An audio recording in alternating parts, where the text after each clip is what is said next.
अस्सलामु अलैकुम नाजरीन, कौम आद कौन थे?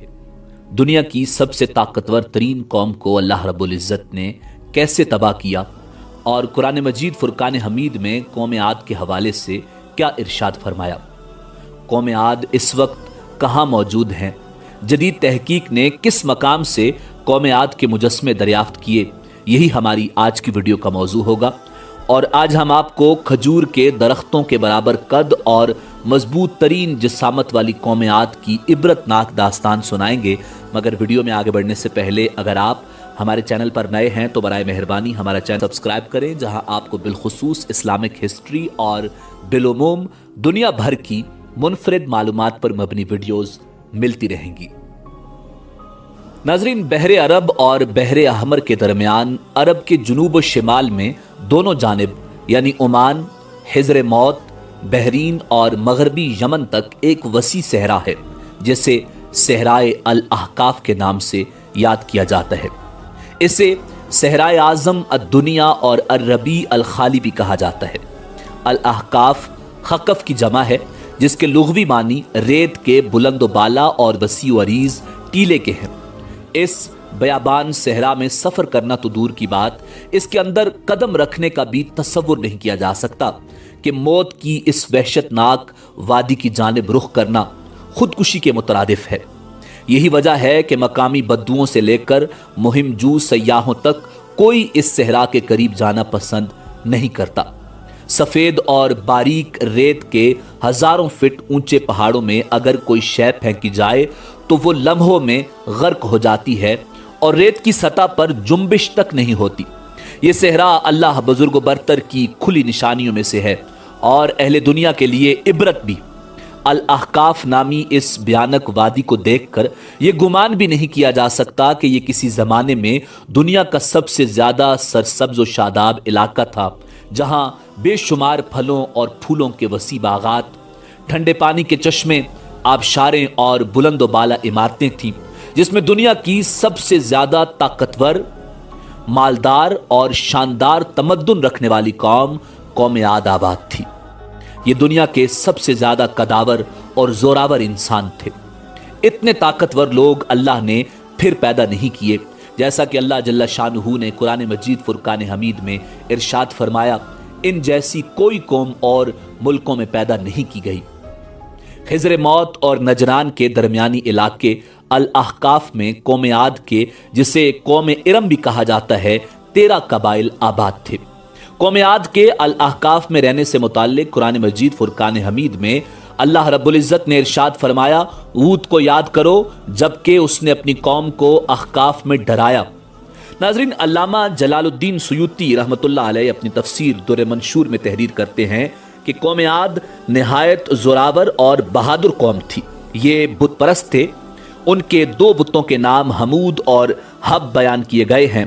इब्न कसीर ने अपनी तफसीर में तीसरे बुत का नाम समद भी बयान किया है।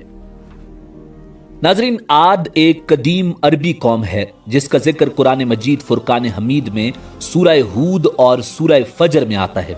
इस कौम पर हजरत हूद अलैहिस्सलाम को नबी बनाकर भेजा गया था। जब इस कौम ने शिर्क और बुत परस्ती तर्क न की तो अल्लाह रब्बुल इज़्ज़त ने अजाब नाजिल करके इसे तबाह कर दिया।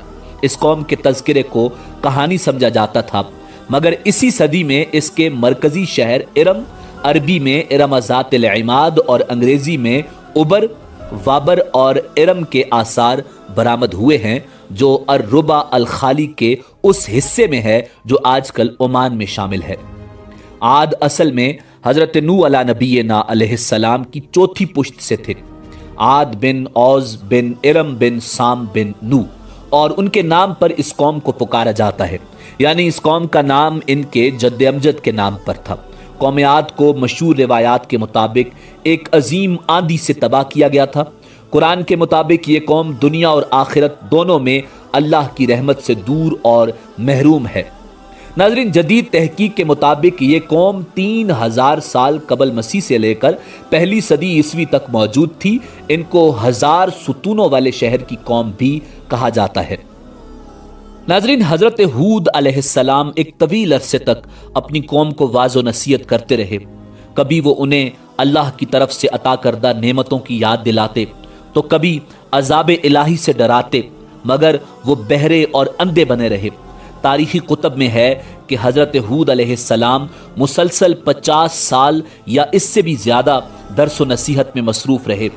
قوم عاد کے 13 قبائل میں سے لقمان اور خلجان نامی قبائل نہایت طاقتور تھے اور انہیں حکمران کی حیثیت حاصل تھی۔ حضرت ہود علیہ السلام نے جب دعوت حق دی اور کفر و شرک چھوڑ کر ایک اللہ کی بندگی کی طرف بلایا تو لقمان قبیلے نے سخت مزاحمت کی اور حضرت ہود علیہ السلام کے دشمن ہو گئے۔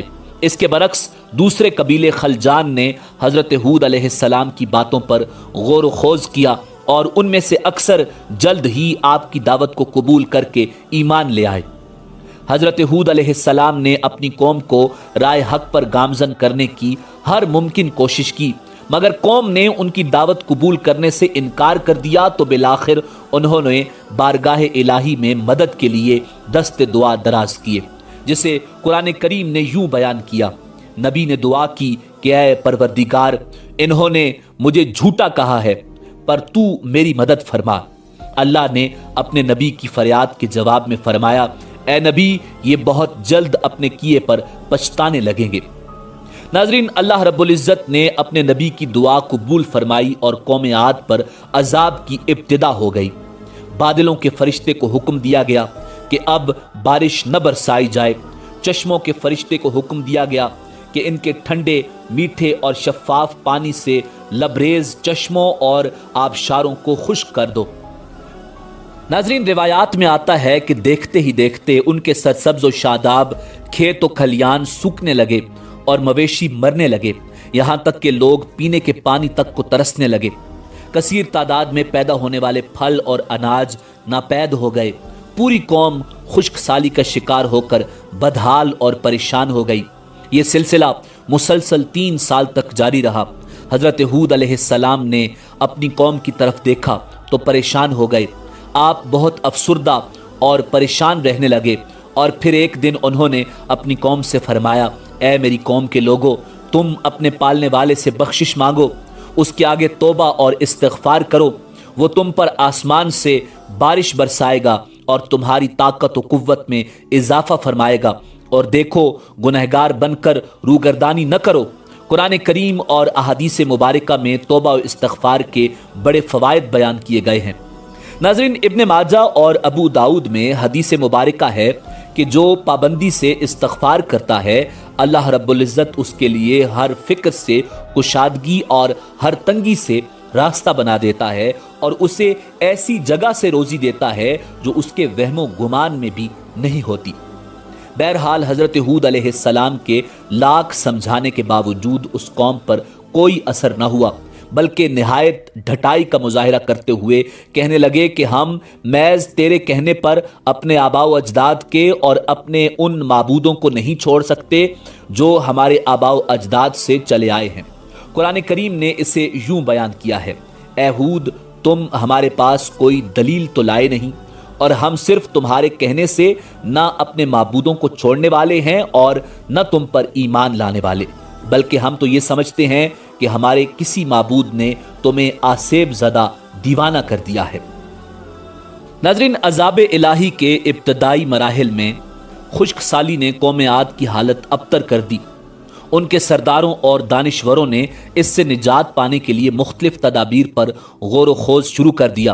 یہ بات بڑی حیران کن ہے کہ پچھلی قوموں کو جب کبھی کوئی مشکل آ گھیرتی تو وہ اس سے نجات کے لیے حجاز مقدس کا سفر کرتے اور بیت اللہ شریف میں جا کر اللہ کے آگے آہوزاری کرتے، یعنی کافر قومیں بھی اس حقیقت کو تسلیم کرتی تھی کہ اس ارض و سما میں ایک لافانی قوت موجود ہے، مگر اس کے باوجود جب نبی اور رسول یہ بات کہتے تو ان کی عقل پر پردہ پڑ جاتا۔ قوم عاد کے سرداروں نے بھی یہی فیصلہ کیا کہ قوم کے سرکردہ افراد بیت اللہ شریف جا کر ان دیکھے خدا کے سامنے فریاد کرتے ہیں۔ چنانچہ مختلف قبائل کے سرداروں اور دیگر اہم افراد پر مشتمل 70 افراد کا ایک وفد حجاز مقدس روانہ ہوا۔ اس زمانے میں مکہ مکرمہ پر قوم امالیک کی حکمرانی تھی، جس کا سردار معاویہ بن بکر تھا، اور معاویہ کی والدہ قوم عاد سے تعلق رکھتی تھی۔ वैसे भी मुआविया बिन बकर कौम आद की शान व शौकत से बड़ा मरगूब था, चुनाचे उसने वफद की बड़ी खातिर मदारत की और उसे बड़े इज्जत व एहतराम से अपने यहाँ ठहराया। तबरी की रिवायत है कि उस वफद में 2 अफराद मुर्शिद बिन साद और लुकमान बिन लकीम साहिब ईमान और हज़रत हूद अलैहिस्सलाम के पैरोकार थे। गालिबन उनका ताल्लुक कबीला खलजान से होगा। उन दोनों के अलावा बाकी सब काफिर और बुत परस्त थे। मुआविया ने उनके एजाज में रक्स व सुरूर की महाफिल का एहतमाम किया और तकरीबन 1 माह तक ये लोग अपने आने का मकसद फरामोश करके ऐशो इशरत और शराब व शबाब की महाफिल में मदहोश रहे। जब उनका कयाम तवील हो गया तो मुआविया बिन बकर को उनके वापस जाने की फिक्र लाहिक हुई। काफ़ी सोच विचार के बाद उसने नाचने गाने वालियों के जरिए चंद अशार की सूरत में उन्हें उनके आने का मकसद याद करवाया, जिस पर वफद को होश आया। तारीखी कुतब में दर्ज है कि उस मौका पर वफद में शामिल मुर्शिद और लुकमान ने एक बार फिर उन्हें समझाने की कोशिश की, जो कुछ हजरत हूद कहते हैं उस पर ईमान ले आओ, मगर वो न माने। वफद बैतुल्ला शरीफ गया और बारिश की दुआएं मांगनी शुरू कर दी। अभी थोड़ी ही देर गुजरी थी कि अल्लाह रब्बुल इज्जत ने आसमान पर 3 रंगों के बादल भेज दिए, जिनमें एक सफ़ेद था, दूसरा स्याह और तीसरा सुर्ख। उसके साथ ही आसमानों से निदाए गैब आई, अपने और अपनी कौम के लिए इन तीनों में से किसी एक को पसंद कर लो। चुनाचे वफद ने सोच विचार के बाद स्याह बादल को अपने लिए पसंद किया, जिसके साथ ही सुर्ख और सफ़ेद टुकड़े आसमान से गायब हो गए और अब्र स्याह आहिस्ता आहिस्ता आसमान पर छाने लगा। वो लोग अपनी दुआ की कबूलियत पर बड़े खुश थे और समझते थे कि अब खुश्क साली खत्म हो जाएगी। नाज़रीन, रिवायात में आता है कि पूरी कौम ने खुशियां मनानी शुरू कर दी, मगर हज़रत हूद अलैहिस्सलाम समझ गए थे कि ये अज़ाब इलाही है। लिहाजा उन्होंने एक बार फिर अपनी कौम को मुखातिब करते हुए फरमाया, ए मेरी कौम, ये अल्लाह का अजाब है जो तुम पर नाजिल हुआ चाहता है।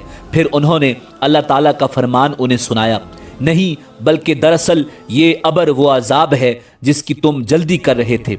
ये हवा का तूफान है जिसमें दर्दनाक अजाब चला रहा है, जो अपने रब के हुक्म से हर चीज़ तबाह कर डालेगा। नाज़रीन, हदीस शरीफ में आता है कि अम्मा आयशा सिद्दीक़ा रज़ी अल्लाह ताला अन्हा ने हुज़ूर नबी करीम रऊफ़ुर रहीम सल्लल्लाहु अलैहि वसल्लम से पूछा, या रसूलुल्लाह सल्लल्लाहु अलैहि वसल्लम, लोग तो बादल देखकर खुश होते हैं कि अब बारिश होगी, मगर आपके चेहरे पर इसके बरक्स तशवीश के आसार नजर आते हैं। आप सल्लल्लाहु अलैहि वसल्लम ने फरमाया, आयशा, इस बात की क्या जमानत है कि इस बादल में अजाब नहीं होगा? जबकि एक कौम हवा के अजाब से हलाक कर दी गई थी, उस कौम ने भी बादल देखकर कहा था, ये बादल है जो हम पर बारिश बरसाएगा। नाज़रीन, रिवायात में आता है कि कौम आद ने उस अजाब को बसूरत बादल अपनी बस्तियों की तरफ आते देखा तो कहने लगे, ये तो बादल है, हम पर बारिश करने वाला है। कुरान करीम में है कि अल्लाह रब्बुल इज़्ज़त ने तेज़ आंधी का ये अजाब 7 रातों और 8 दिनों तक मुसलसल जारी रखा। आंधी ने किसी एक को भी न बाकी छोड़ा। ये हर एक के पास पहुंच गई। गारों के अंदर, पहाड़ों, घाटियों और चोटियों, घरों, महल्लात और किलों के अंदर सबको फना कर डाला। इब्न उमर रज़ी अल्लाह ताला अन्हो से मरवी है कि नबी करीम रऊफ़ुर रहीम सल्लल्लाहु अलैहि वसल्लम ने इरशाद फरमाया, वो आंधी जिसके ज़रिए कौम आद हलाक की गई, अल्लाह ने उन पर अंगूठी जितनी जगह की मिसल हवा खोली थी। बस वो हवा पहले देहात में गई और वहाँ के लोगों और मवेशियों और मालों को उठाया और आसमान और ज़मीन के दरमियान ले गई। अल्लाह ने उस खौफनाक आंधी से हज़रत हूद अलैहिस्सलाम और उनके साथियों को महफूज रखा और उन्होंने खतीरा नामी एक बस्ती में पनाह ली, जहाँ अजाब उन तक नहीं पहुँचा और वो अमन व सुकून से रहे, और बाकी पूरी कौम अल्लाह रब्बुल इज़्ज़त ने तबाह व बर्बाद कर दी।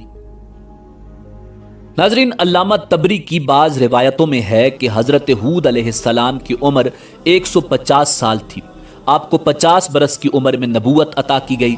50 बरस तक कौम को वाज़ो नसीहत करते रहे। कौम की हलाकत के बाद मज़ीद 50 बरस तक जिंदा रहे और अहले ईमान को वाज़ो दर्स फरमाते रहे। تاریخی کتب سے پتہ چلتا ہے کہ حضرت ہود علیہ السلام کا مزار حجر موت کے ایک مقام پر ہے جہاں عرب کے مختلف حصوں سے ہزاروں کی تعداد میں لوگ جمع ہوتے ہیں، اگرچہ یہ قبر تاریخی طور پر ثابت نہیں۔ ناظرین، اسی امید کے ساتھ اجازت دیجیے کہ آپ کو ہماری ویڈیو پسند آئی ہوگی۔ ملتے ہیں بہت جلد ایک نئی تاریخی، تحقیقی اور معلوماتی ویڈیو کے ساتھ۔